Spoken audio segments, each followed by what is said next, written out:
So we got a special bottle here, Portified Black Tuesday.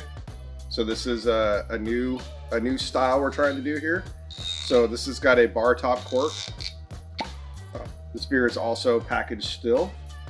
So it's also in a 500 milliliter bottle. So a lot of different things going on here for a brewery beer this time. But this beer is designed to try to emulate port as much as we could. So it started off with 3.5, almost 4 years in port pipes. So this is part of the original batch of port barrel aged Black Tuesday from about 3 years ago. So this is reserve barrels that we kept on hand, and then over the last number of years we've been adding grape juice to it through harvest time. And basically what we've been doing there is we've been back sweetening the beer with grape juice as we've been aging the beer an excessive amount of time. So we're getting a lot of evaporation, a lot of concentration of alcohol flavor, and then we're essentially back sweetening that alcohol as it's raising, as it's going from 19% to 20% to 21% over a number of years. We're essentially diluting that alcohol with sugar.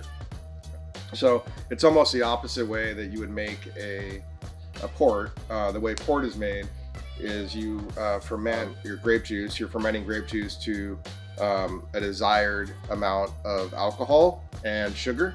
And then basically what you do is you fortify that grape juice when you want to arrest fermentation. So as you're fermenting, and say you get to 12% alcohol and 12-degree bricks or Play-Doh, you basically add brandy to that wine fermentation to bring the alcohol up to, roughly 19-20%, which would arrest the fermentation and lock in that sugar.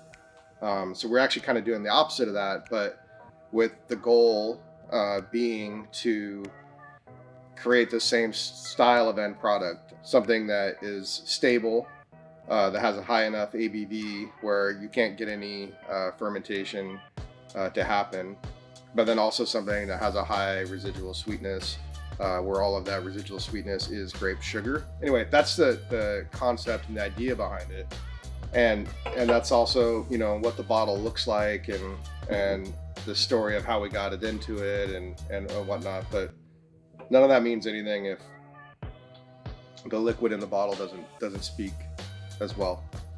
So let's listen and see if we hear anything. You know what? I don't hear any bubbles. You know why? Because it's very much Black Tuesday.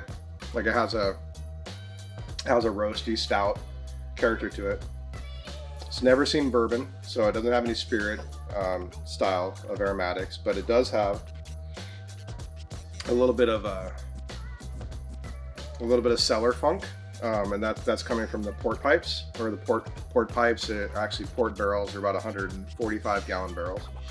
I think it holds its own in the Black Tuesday family, which isn't easy to do. So I would serve this slightly chilled, just slight. So in other words, like, don't put this in your refrigerator, for hours. I'd say put it in your refrigerator for 15 minutes, 20 minutes. You get a slight chill on it, unless you're storing it in a wine fridge or something. So I would say you want to start in the 50-degree range or so. That's where I'd start, and then I let it open up over the evening.